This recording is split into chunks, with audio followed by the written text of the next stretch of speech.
30대 후반에 가장으로서 외국 유학을 결심하는 것은 쉽지 않았습니다.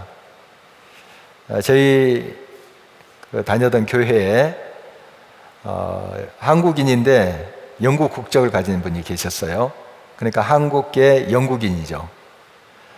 그분이 영국에 대해서 많이 이야기해 줬습니다. 그래서 영국에서 공부해도 참 좋겠다 하는 소망을 갖고 기도했는데 하나님이 또 그 길로 인도를 해 주셨어요. 그래서 믿음으로 갈 바를 알지 못하고 영국을 향해서 한 발을 내디뎠습니다. 하나님께서 길을 예비해 주시더라고요. 제가 영국에 이제 막 도착했을 때 그분이 마침 휴가였습니다.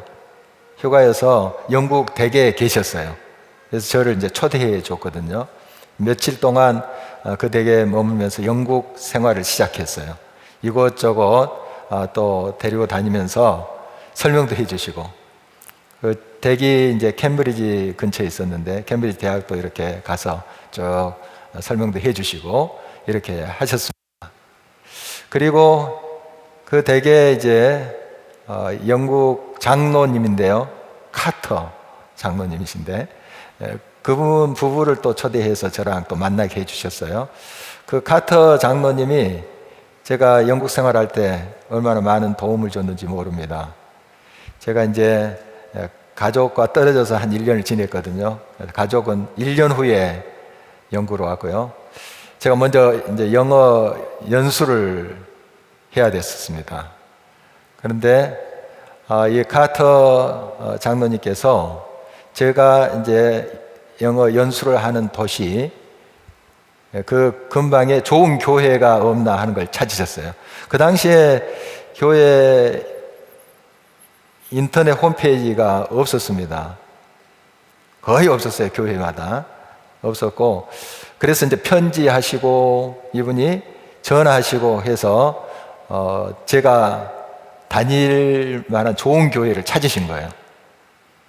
이것저것 또 수소문도 하시고, 그렇게 이제 예를 썼던 분이 카터 장로님이신데요. 제가 이제 그 어학 연수하는 그 도시에 온 뒤에 한 며칠 후가 됐을까요? 저 하숙집에 문을 누가 두드렸어요. 어떤 분이 서 계셨습니다. 보니까 침례교회 목사님이세요. 목사님이신데 이 카터 장로님이 이것저것 수소문해서 이분에게 편지를 쓴 거예요. 직접 알고 계신 분도 아니에요, 이 장로님이 이 목사님을.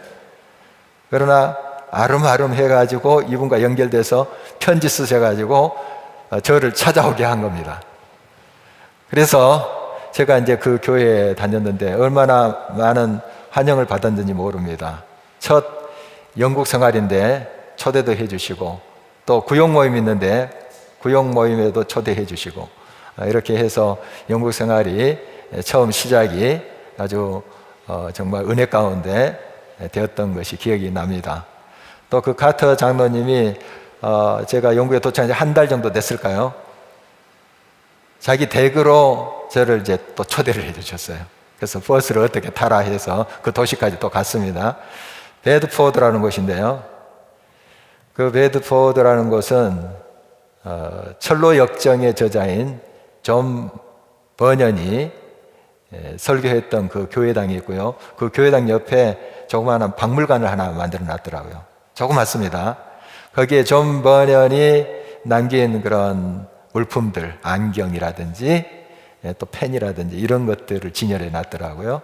그리고 존 버년이 또 갇혔던 그 감옥, 그 문짝도 거기다 떼놔가지고 세워놓고, 어떻게 보면 초라한데 굉장히 자부심을 이 장로님은 느끼면서 설명을 했습니다. 그 역사를 쭉 이야기하셨어요. 철로 역정, 우리나라 말로 번역된 것도 그 진열이 돼 있더라고요.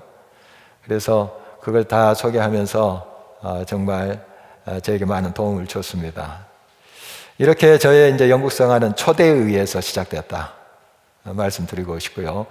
계속 그 영국 생활에 이런 초대가 많았습니다. 저도 이제 어학연수 온 학생들 주일마다 예배 드린 후에 우리 집으로 초대해서 같이 그냥 먹는 음식, 그 가지고 같이 나누고 이렇게 했었습니다. 그래서 저희 영국 생활은 초대받고 초대하고 하는 것으로 이어지지 않았나 그렇게 생각이 됩니다. 이 초대라는 말 참 좋은 말이에요. 초대를 받으면 내가 인정받고 환영을 받고 있다 하는 그런 마음이 들지 않겠습니까? 그리고 또 홀로 있을 때, 외로울 때 초대를 받았다. 다른 사람의 관심을 받게 된다. 얼마나 힘이 되겠어요.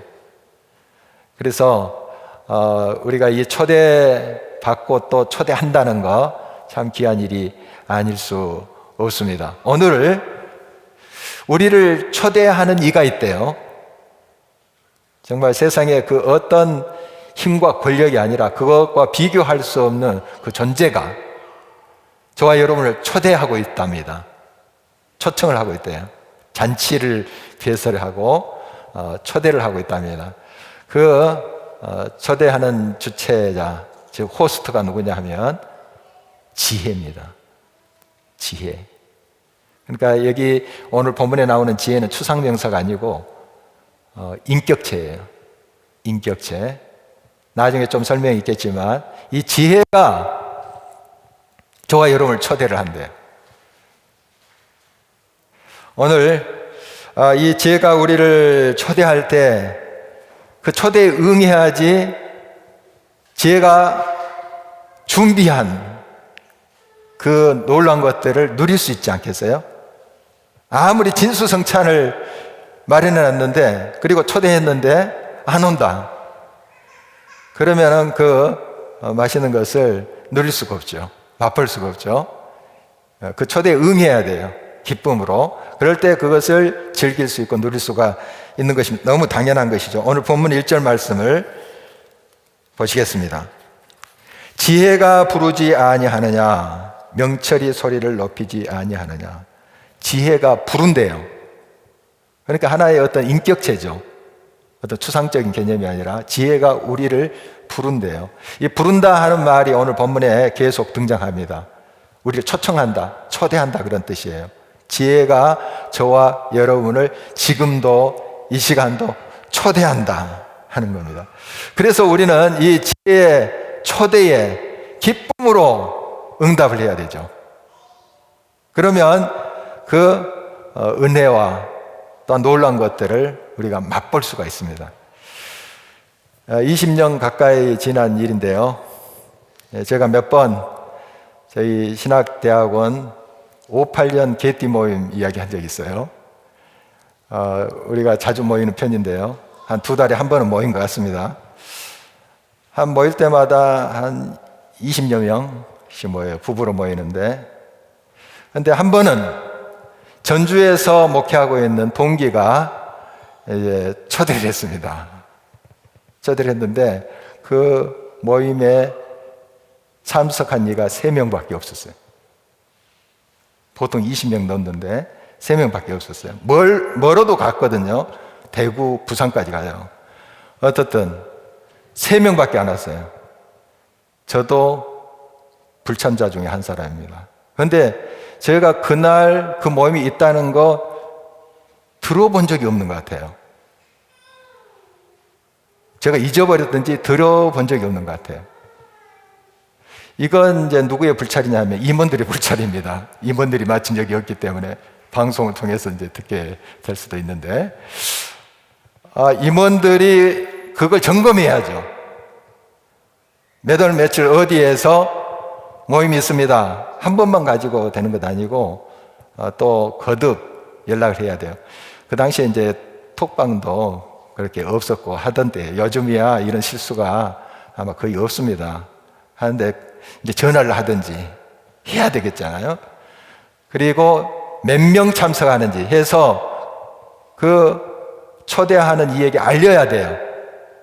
그래서 음식 준비를 해야 될 거 아니에요. 이런 역할을 하지 못했다, 이렇게 제 생각입니다. 어떻든 얼마나 미안해요. 우리가 정말 죄인이 된 거죠. 그 진수성찬을 마련해 놓고 동기들이 그 먼 길 온다니 기다리고 기다렸는데 안 오는 거예요. 특히 사모님 마음이 어떻겠습니까? 상처가 되지 않겠어요? 그래서 그 일로 우리가 죄인이 되어버렸습니다. 싹싹 빌었어요. 그냥 얼마나 그냥 미안한지요. 그래서 그 이후로 그 전주에서 한 두세 번 더 모임이 있었어요. 지금까지. 이때는 정신 바짝 차립니다. 우리가 정신 바짝 차려서 다른 일정 취소하고라도 갑니다. 벌써 뭐 동기의 마음은 풀어졌지만 우리가 미안해가지고 그렇게 반응을 한다는 것입니다. 지혜가 소리를 높여 우리를 부르고 있습니다. 분명하고 확실한 메시지로 우리를 초대하고 있어요. 다 들을 수 있게끔 확실하게 또 우리에게 초대를 하고 있습니다. 우리가 못 들었다고, 알지 못해서 그 초대에 응하지 못했다고 이렇게 핑계할 수가 없어요. 왜냐하면 너무 분명하게 확실하게 거듭해서 우리에게 말했기 때문입니다. 그래서 우리가 일부러 이런 초대에 응하지 않는 것은 그 상대를 무시하는 거예요. 모르고 했다면 그것도 미안하죠. 그건 좀 이제 이해될 만합니다. 그런데 알면서도 또 그 초대 자리에 갈 수 있는 여건이 되면서도 그 초대에 응하지 않았다. 초대하는 사람, 호스트가 얼마나 마음이 상하겠어요. 우리 예수님 비유 중에도 그게 있잖아요. 이제 잔치를 배설하고 사람 초청했는데 소도 사야 되고 뭐 밭도 또 갈아야 되고 장가도 가야 되고 막 핑계가 많잖아요. 안 와요. 화났잖아요, 주인이. 그런 비유를 우리가 알고 있습니다. 무시하는 거예요. 다 알면서도, 초대를 받은 것을 알면서도, 그 내용이 뭔지 알면서도 그 초대에 응하지 않는 건 그 사람 무시하는 거예요. 그 초대하는 사람을 업신여기는 것이죠. 우리가 그런데 여기서 지혜가 뭔지 다시 한번 좀 생각을 해봤으면 좋겠습니다. 지혜는 하나님의 성령의 감동으로 된 교훈을 말합니다. 교훈, 이건 말씀이에요. 궁극적으로 말씀. 또 말씀이 육신이 돼서 우리 가운데 계신 분 예수 그리스도, 주님을 말하는 거예요. 사실 궁극적으로 말씀이 우리를 지금도 초대하고 있습니다. 어떤 추상적인 개념이 아니에요. 인격체입니다. 우리가 대화할 수 있는 그 지혜가 우리를 초청하고 있습니다. 세상의 그 어떤 권력과 어떠한 사람보다 비교할 수 없는 그 지혜가 굉장한 잔치를 배설하고 우리를 초청하고 있습니다. 초대하고 있습니다. 바로 이 시간도 우리는 그 지혜가 우리를 초대했기 때문에 이 자리에 있는 겁니다. 사실 우리가 선택해서 좀 시간이 돼서 이 자리에 나온 것 같지만 주님이 먼저 우리를 초대하신 거예요. 내게로 와라. 값없이 와서 먹고 마시라. 너를 초청한다, 초대한다 해서 우리가 이 자리에 온 겁니다. 우리의 마음을 또 움직여서 그렇게 또 발걸음 움직이게 하셔서 이 자리에 우리가 있는 것이죠. 우리는 주님의 초대에 늘 기쁨으로 응답해야 됩니다. 이런 예배 자리, 말씀 묵상의 자리, 또 말씀 통독의 자리, 주님과 만나는 그 자리, 주님이 초대하는 그 자리, 우리가 기쁨으로 응답해야 됩니다. 그 자리에 있을 때 주님이 예비하신 그 놀라운 것들을 누릴 수가 있어요. 그런데 아무리 주님이 생명과 또 소망과 굉장한 것들을 예비하고 우리를 초청했는데 그 초대에 응하지 않는다면 그걸 어떻게 맛봐요? 너무 당연한 이야기 아니겠습니까? 우리는 주님의 초청에 기꺼이 응답해야 됩니다. 기쁨으로. 주님이 어떻게 그렇게 아시고 사랑하시고 나의 이름을 부르면서 오라, 마음껏 먹고 마셔라 이렇게 하시는지 우리가 다시 한번 그 주님의 초대하심, 그 사랑에 응답했으면 좋겠습니다. 지혜는 우리 가까이 있습니다. 우리 일상 삶 주변에 있어요. 이 3절 말씀을 주목하십니다. 그가, 즉 지혜가 길가의 높은 곳과 내 거리에 서며 성문 곁과 문 어귀와 여러 출입하는 문에서 불러 이르되. 지혜를 만나기 위해서 굳이 산속에 들어갈 필요는 없습니다. 물론 산속에서 지혜를 깨달을 수도 있겠죠. 그러나 굳이 그럴 필요는 없어요. 굳이 또 현자를 찾아 나설 필요도 없고요. 지혜는 우리 주변에 있습니다. 여러분의 삶의 날마다의 가까이에 있습니다. 부엌에도 있고, 응접실에도 있고, 안방에도 있고, 건너방에도 있습니다. 이 내거리에 있다, 또 성문역에 있다, 사람이 많은 곳들 말하지 않습니까? 사람이 있는 곳, 삶의 현장, 그것에 우리 지혜를 또 깨달을 수가 있습니다. 학식과 지식이 많다고 해서 다 지혜가 있는 건 아니에요. 학교 다니지 않고 글씨도 잘 못 쓰고 글자도 못 읽는 그 시골 할머니한테 지혜를 배울 수 있어요. 천방지축 어린이에게 지혜를 배울 수가 있어요. 그래서 우리 윌리엄 워즈워스라는 그 영국의 개관 시인이고 낭만주의 시인이 무지개라는 시를 지었거든요. 그 시 제가 예송하는 시인데요. 그 부분에 뭐가 있냐면 어린이는 어른의 아버지, 이런 표현이 있어요. 어린이가 어른의 아버지래요. 뭔가 어린이는 순진무구해요. 그래서 이 자연을 보고 무지개를 보고 막 반응합니다. 마음이 막 뛰고. 그런데 어른들은 밋밋해요. 물론 다 그런 건 아니지만 반응도 없어요. 그것 좀 배우라는 거예요. 좀 자연을 보면서 경건을 배우고 그 안에 겸허함을 배우고 나의 자금을 배우고 반응 좀 하라는 거예요. 어린이한테 배울 것이 참 많아요. 어른들이 가르치려고만 하죠. 그러나 손주들한테도 우리가 배울 게 많습니다. 우리 가까이에 지혜가 있다는 거예요. 가까이에. 우리의 삶에, 일상 삶에 지혜가 항상 있습니다. 귀 기울여 들으면 들려요. 눈을 좀 뜨고 주목하면 보입니다. 우리 가까이 있어요. 항상 이 점 우리가 유의했으면 좋겠습니다. 많은 경우 지혜는 우리의 선택에 달려 있어요. 지혜로운 사람은 지혜를 선택하는 경향성을 갖습니다. 늘 그런 건 아니에요. 그리고 미련한 사람, 미련한 것을 선택할 가능성이 많아요. 오늘 이제 본문 5절을 한번 보시겠는데요. 어리석은 자들아, 너희는 명철할지니라. 미련한 자들아, 너희는 마음이 밝을지니라. 선택하라는 거예요. 너 어리석다고 사람들이 그러는데 명철할지니라. 그거 선택하면 되는 거야. 이런 말 아니겠습니까? 미련한 자들아, 너희는 마음이 밝을지니라. 선택하라. 선택이라는 것은 가능성이에요.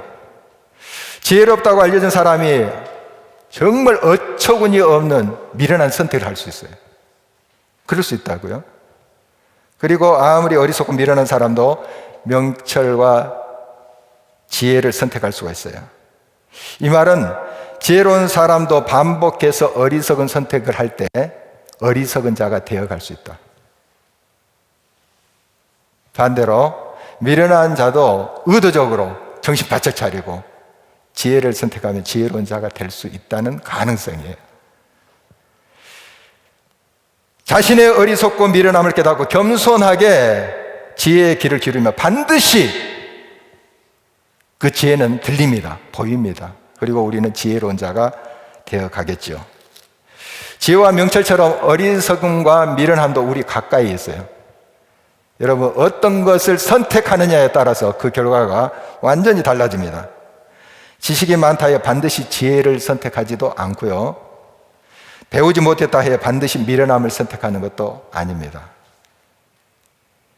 여기서 지혜는 선을 추구하고 악을 미워하는 것입니다. 세상의 지혜하고 성경에서 말하는 지혜하고 좀 그 개념이 달라요. 좀 겹치는 부분도 있지만 많이 다릅니다. 세상에 좀 지혜라고 하는 건 어떻게 보면은 곤모술수, 꽤 이런 것에 가까워요. 그러니까 나의 이익을 위해서 상대방에게 손해를 어떻게든 끼쳐서 굉장히 많은 부를 획득한다. 그러면 세상에서는 지혜롭다 이렇게 이야기해요. 지혜롭다. 그런데 성경에서는 그 지혜라고 하지 않아요. 성경은 선을 행하는 걸 지혜라래요. 내가 좀 손해를 보면 세상에서는 미련하고 어리석은 사람이구나. 얘 그렇게 당하고만 있어? 손해만 봐? 미련하다 해요. 그러나 성경에서는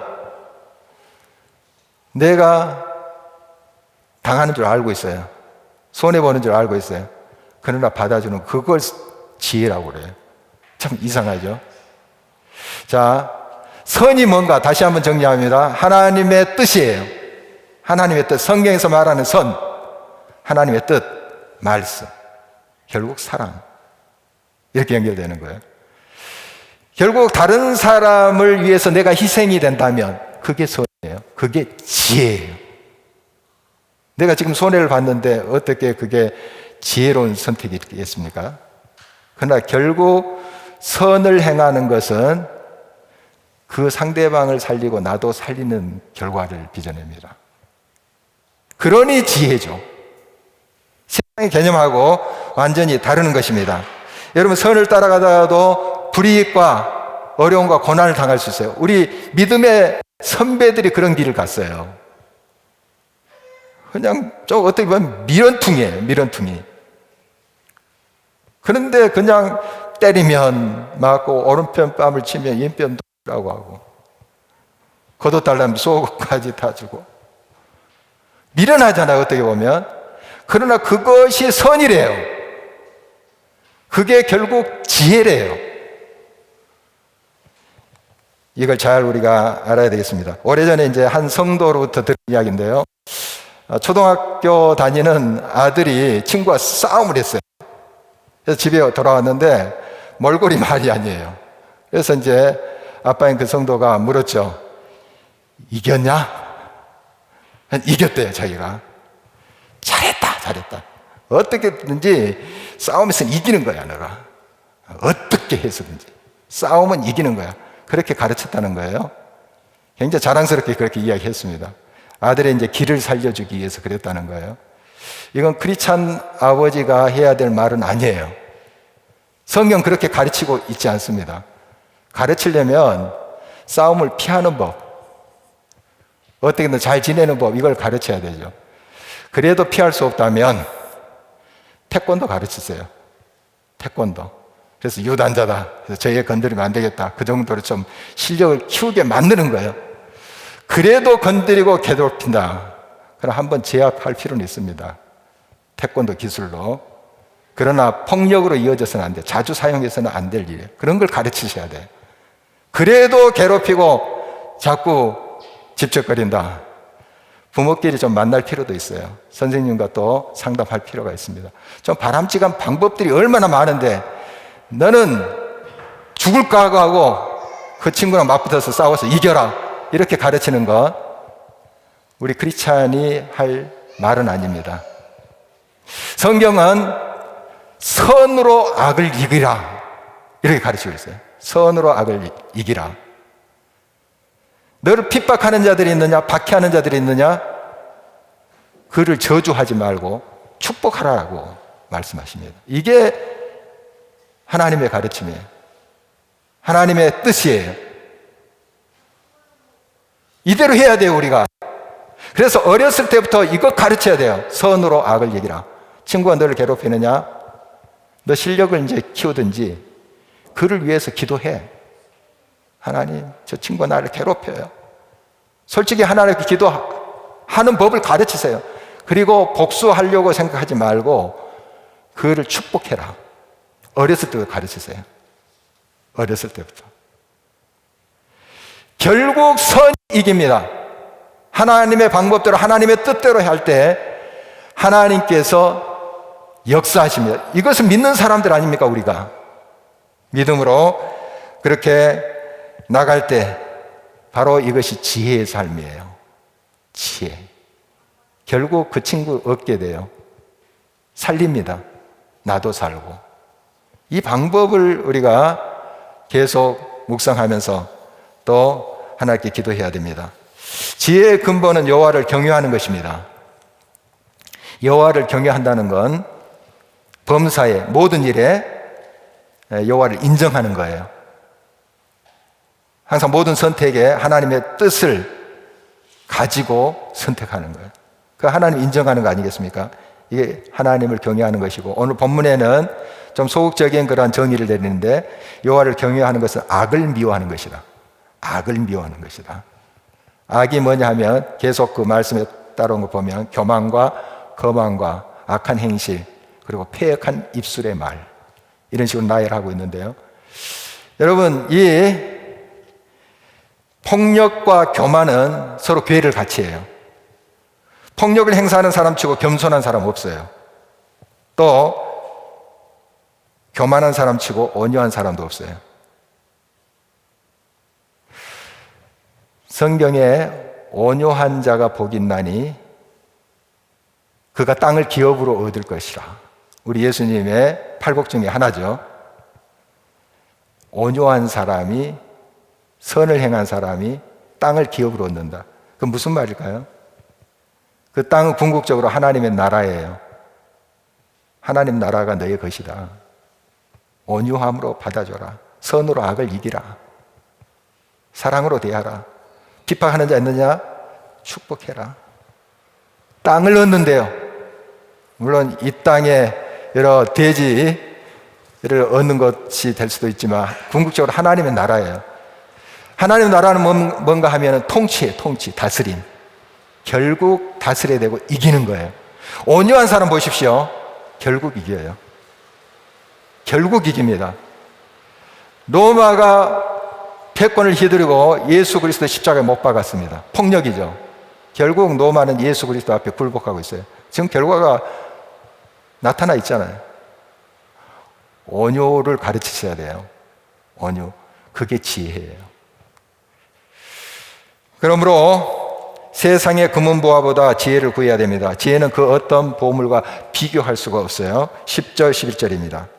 너희가 은을 받지 말고 나의 훈계를 받으며 정금보다 지식을 얻으라. 대저 지혜는 진주보다 나음으로 원하는 모든 것을 이에 비교할 수 없음이니라. 금은보화, 돈이죠. 돈 필요합니다. 또 돈벌이 해야 돼요. 그 자체가 불이한 것은 아닙니다. 돈 자체가. 그러나 돈이 우리의 삶의 중심에 따리를 틀고 있는 것, 바로 그것이 악이에요. 죄고. 그래서 성경 돈을 사랑하시 일만하게 뿌리니라 이렇게 말씀하고 계시고요. 탐심, 돈을 사랑하는 것은 우상숭배라고 말을 하고 있습니다. 먹고 사는 일 중요하지만은 지혜를 만나는 것보다 우선할 수가 없어요. 마르다와 마리아 자매가 있었어요. 예수님이 예루살렘 갈 때 그 예루살렘 근처에 베단이라는 곳이 있었는데 그 동네에 이 자매가 살고 있었어요. 오라버니는 나사로. 이 집에 묵었어요. 예루살렘 근교에. 이제 집에 예수님이 오셨으니까 얼마나 극진히 대접했겠어요. 그 마르다가, 언니가 열심히 예수님이 드실 그 식사를 준비합니다. 근데 동생 마리아는 예수님 무릎 앞에 앉아가지고 말씀을 듣는 거예요. 예수님 말씀을. 지금 바빠 죽겠는데 언니 입장에서 보면 마리아 저러고 있는 게 좀 속상하지 않겠어요? 그래서 이제 예수님한테 마리아에게 좀 자기 도와달라고 그렇게 말씀해 주세요. 이런 거예요. 이때 예수님께서 하신 말씀 우리가 잘 알고 있습니다. 마리아는 이 좋은 편을 택하였으니 빼앗기지 아니하리라. 마리아 칭찬하고 있는 거예요. 자, 마르다가 예수님 식사 준비한 거 잘못됐어요? 예수님 드셔야죠. 육신의 몸, 사람으로 오셨는데 식사 준비하는 거 그거 잘못된 거 아니에요. 준비해야 돼요. 그 자체를 지금 너 잘못하고 있는 거야. 책망하는 게 아닙니다. 식사 준비하는 그 자체를. 식사 준비해요. 그런데 이 예수님은 이 마리아의 평소에 어떤 태도, 어떤 가치관인 것을 알고 계세요. 평소에 너무 분주해요. 막 이것저것. 좀 말씀 듣는데 말씀을 준비하시고 초대하는 그 자리에 좀 더 적극적으로 나와야 되는데 그것보다도 주변 일에 너무 분주하는 거예요. 그래서 말씀하신 거예요. 그 자리에서. 너 지금 식사 준비하는 거 그만하고 여기 앉아. 이게 아니라고요. 평소에 뭘 더 우선해야 되는지, 먹고 사는 거 중요해. 그러나 더 중요한 것이 있어. 내가 차린 이 말씀의 잔치자리에 참여하는 게 먼저야. 우리 하루를 시작할 때 여러분 무엇이 제일 앞서갑니까? 하나님 말씀 묵상이 앞서가야 돼요. 늘 그것이 먼저예요. 우리가 열심히 공부하고 학생은 또 직장인들은 직장 생활하고 해야 돼요. 성실하게. 그거 하지 말라는 이야기가 아니잖아요. 그런데 앞뒤가 바뀌었어요. 앞뒤가. 그거 바로 잡아준 거예요. 마르다. 우리는 무엇보다도 지혜를 사모하며 찾고 찾아야 됩니다. 그럴 때 반드시 지혜는 우리를 만나줍니다. 17절 다시 중복해 봅니다. 나를 사랑하는 자들이 나의 사랑을 입으면 나를 간절히 찾는 자가 나를 만날 것이니라. 우리가 주님께 간절히 구하면 받을 것입니다. 찾으면 찾을 것이고 문을 두드리면 반드시 열립니다. 주님은 우리 가까이에서 우리를 항상 초대하고 계세요. 잔치자리를 마련하고 오라 오라 계속 우리를 부르고 계시는 거예요. 우리가 기쁨으로 그 초대에 응해야 됩니다. 더 적극적으로 주님의 그 음성을 듣기를 원해야 돼요. 그 초대 자리에 더 나아가야 됩니다. 찾고 찾아야 된다. 만나리라. 내가 거기에서 만나리라. 여러분 이런 적극성이 우리에게 필요하겠습니다. 2023년 새해를 저희들이 맞이하고 있고 오늘은 설날인데요. 정말 주님이 우리 가까이에서 초대하고 있습니다. 굉장한 것, 생명, 영원한 생명. 세상이 줄 수도 없고 알 수도 없는 그 지혜로 우리를 초대하고 있습니다. 그 지혜로의 초대에 우리 길을 열고 마음을 열고 삶을 열어서 응답하기를 바랍니다. 그러면 우리가 그 자리에서 그 놀라운 주님의 예비하신 것을 누릴 수가 있어요. 나눌 수가 있습니다. 이런 은혜가 풍성한 우리의 삶이 되길 주의 이름으로 축원합니다.